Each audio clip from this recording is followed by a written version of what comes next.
મહારાજના ત્યાં આયા. ચેલારામ ને બે હતા ને અમારે સાધન નતું. અને દલપતભાઈ અને ધર્મીદાસ મહારાજ કે મહારાજ તમારે કીધું અમે હોઈ રહ્યા કે નાના હેડો અમારા ત્યાં. અમને ગાડીમાં અહીંયા લાયા અને એ રાતે હોઈ રહ્યા અને બીજા દાડે ભજન રાશી અને મન ના જવા દીધા. ઉમેદરામ મહારાજ ને હગરમરામ મહારાજ ને જેમરદાસ મહારાજ ને બોલાવીને મન ભજન કરાય. ખરેખર જે ધર્મીદાસ એનું નામ હતું ને એવા ધર્મીદાસ હતા, એવા નિષ્ઠાવાન પુરુષ હતા. અને આ નિષ્ઠાની વાતો હમણાં ઘણી થઈ, પણ નિરોધની નિષ્ઠા એ તો કોક કોક કોક કોક છે. નિરોધની નિષ્ઠા એ કોક કોક છે. આ ભારતની ભૂમિ એટલી ઊંચી છે, આ ભારતની સંસ્કૃતિ એટલી છે ઊંચી, પણ એમાં વ્યસન, ફેશન અને અંધશ્રદ્ધા કોઈ વધવા જ દેતી નથી. કોઈ એવું નહીં એકલા જગતમાં. અને વ્યસનમાં તો સદગુરુ મહારાજે આપણને પડાય કે ચોરી દ્વારી મોસ દારૂ ને જુગાર. પણ સતના જગતના જીવો આ વ્યસનમાં ફસાઈ ગયેલા છે ઘણા. વ્યસન ફેશનમાં ઘણા ફસાઈ ગયા છે. અને અંધશ્રદ્ધામાં તો કોઈ બાકી જ નહીં. જો એક અંધશ્રદ્ધા ના હોય ને તો ભારત જેટલો પવિત્ર કોઈ દેશ જ નથી. પણ અંધશ્રદ્ધા ઉપર સડી બેઠી છે આપણામાં. ખરેખર હવે નિરોધના પુરુષો થઈ અને બાવલા પધરાવા માંડ્યા છે.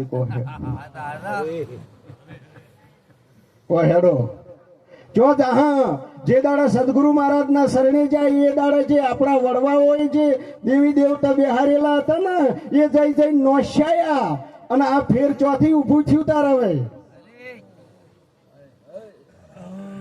આ નિરોધની નિષ્ઠા છે. નિરોધ મારા એ તો નિરોધનો પંથ છે નિરાલો. નિરાળાને નુગરો શું જોણે? એ સદગુરુના શીશને વાલો, એ વહાલાને નુગરો શું જોણે? એકદમ નિરોધ એટલે શાંતિ, શાંતિ એટલે એક સંતોષ, અને નિરોધ એટલે આત્મ સ્વરૂપ અને પોતાના સ્વરૂપે જવાનો પંથ એટલે એ રસ્તો. એ સ્વરૂપે જવા માટે હમણાં કોઈક મહાપુરુષે કીધું હતું કે ઓંખમાં તરકલું ખટે કે વ્યંજન ખટે. કોઈ આ નિરોધની ભક્તિમાં કોઈ વ્યંજન ખટે, કોઈ ડોળ નહીં ખટતો.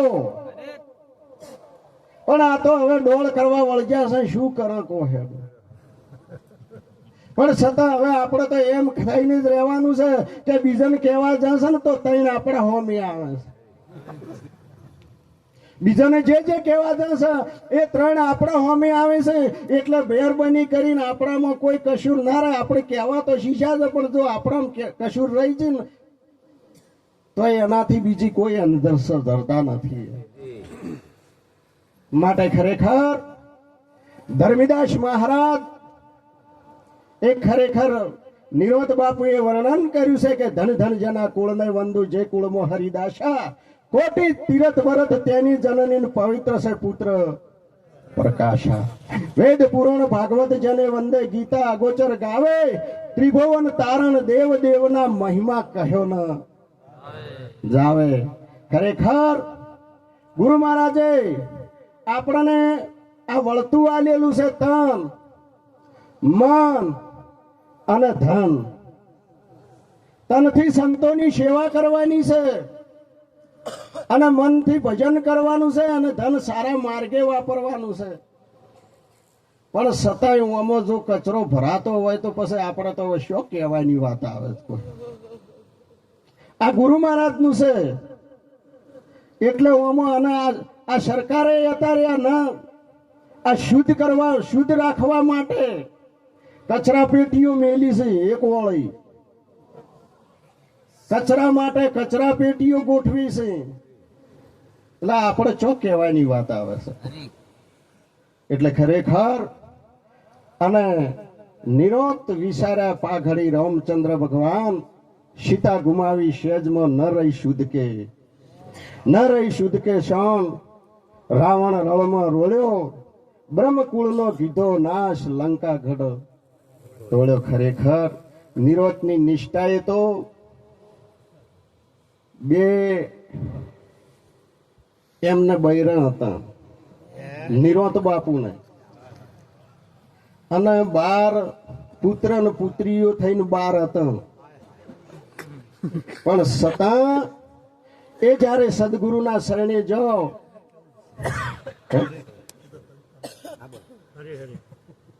છતાં એ મહાપુરુષ એવું બોલ્યો કે હમ હે યોગી અલક અનાદિ પાર બ્રહ્મ સે હે પારા નામ રૂપ ગુણ નહીં હમારે કબહુ ન ધરું. અવતારા ખરેખર આ નિરોતની નિષ્ઠા છે. पूरा गुरु मिली आया मैं तब जानो पूरा गुरु मिली आया पूरा गुरु की यही निशानी अपना ही आप लखाया मैं तब जानो पूरा गुरु मिली आया आप व्याप मोने व्याप आप मो दूजा ही धर्म मिटाया. अरे डोलत मन को अडोल ही कीना फेर न जोडाला डोलाया मैं तब जानो पूरा गुरु मिली. અને બીજી વાણીમાં કીધું કે મને સદગુરુ મળ્યા પૂરા અગમ નિગમની ગમ લાધી. મને સદગુરુ મળ્યા પૂરા અગમ નિગમની ગમ લાધી. અને પછી પાછળ કરી આવે કે મોય ખડ લાગ્યું છે ખાવા દુગ્ધા ભ્રાંતિ બહુ આપી. આ ચિયું ખડ ખાવા લાગ્યું પછી આ કોક ને કોક લાગ્યું છે તાર કીધું છે ને.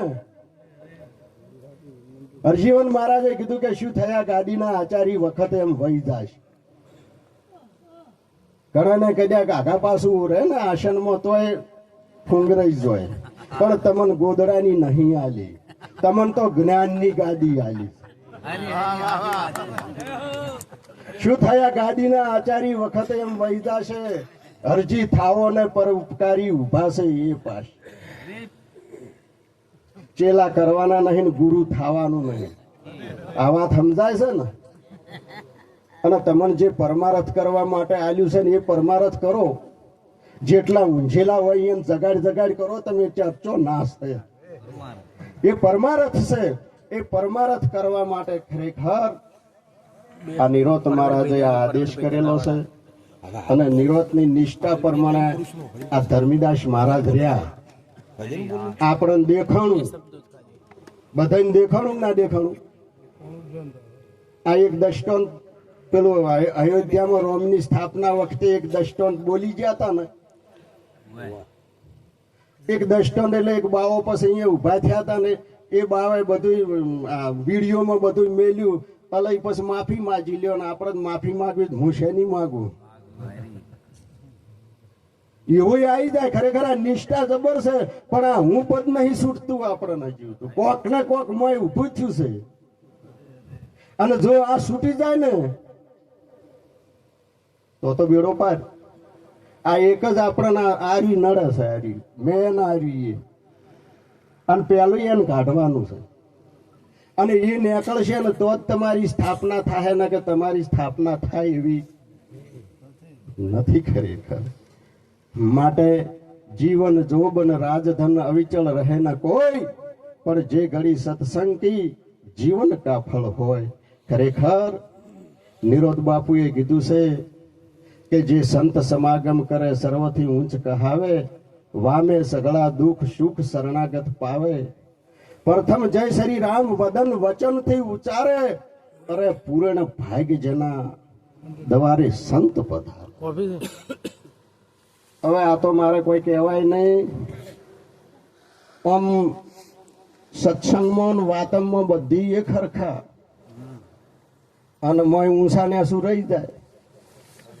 પ્રસાદ લેવો હોય તો ડાફેરીઓ મારવી પડે, પાણી પીવું હોય તો ડાફેરીઓ મારવી પડે. કોહેડો આ નિરોધની નિષ્ઠા નહીં. નિરોધની નિષ્ઠા એ કોઈ ઊંસું ને શું રાખ્યું નહીં.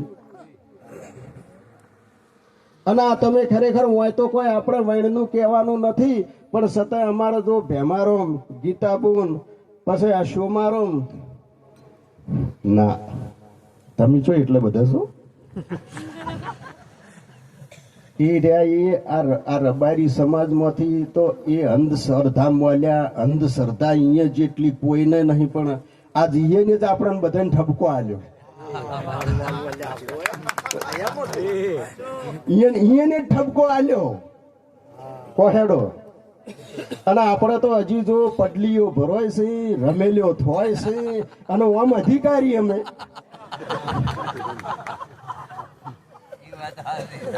આ અંધશ્રદ્ધા ચો નીકળી છે. કોઈ એકને નહીં વાત, આ બધાને આપણાને પહેરી રહી છે. અમારે એક બોમણની બઈ આમ આ બીજા રાજ્યમાં રહેતી હતી, અને પડલી ભરવા બે મોણ જાતા તો શ્યામલ લેવા, અને મારો વાલો હોમે કોક આવી ગયો કે ટક્કર મારી બાપડી બઈને આ માથું બાજુ ભેતે જાતું ને ભાઈ આ બાજુ પડ્યો.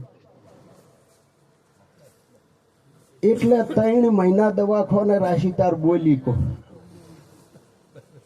આ માતાને એટલી ના શરમાય કે મારો શ્યામલ લેવા જાતી તું ને હું અને આ હિસકાવું છું. અમારો વાયડનો છોકરો આ બીજો શનિવાર આવશે સવારે, ત્રીજો ના તા હડમલે દર્શન કરવા જતો તો મારો વાલો એક સ્કૂટર લઈને આવ્યો કે ઠોચી દીધું છે, 20 ફૂટ ઉલાળ્યો અને લેબડે વાગ્યો. દિયે મરી જો. આ કોક એના દર્શને જતા તો થોડોક તો લોબો હાથ કરે કે ના કરે, પણ આ તો ખરેખર સજા એવું પૂછે નજીવાનું મને કોઈક દે. અરે તારું બેહાર્યું તો હું બેઠું છું, તારી 1 ફૂટી શીખે 2. શુક્રા આ બધું તમે કરેલું છે. બેહારો તોય તમે, નવારો તોય તમે, પૂજા કરો તોય તમે, અને હોજે ઊંઘાડો તોય તમે, અને હમણાં અમારો પટારો તોડીને લઈ જા. ના આ મોલ્યા નહીં. માતાજી જોગણી માતાના મંદિરમાં પટારો તોડીને લઈ ગયા. એટલે અમારે ચેલારામ કેમ કીધું મહારાજ અમારે જોગણીમાં મંદિર તૂટ્યું. ચેલારામ ને કીધું કે ચેલારામ જોગણીમાં ચોય છે. કીધું હું છે ઘડી વાર.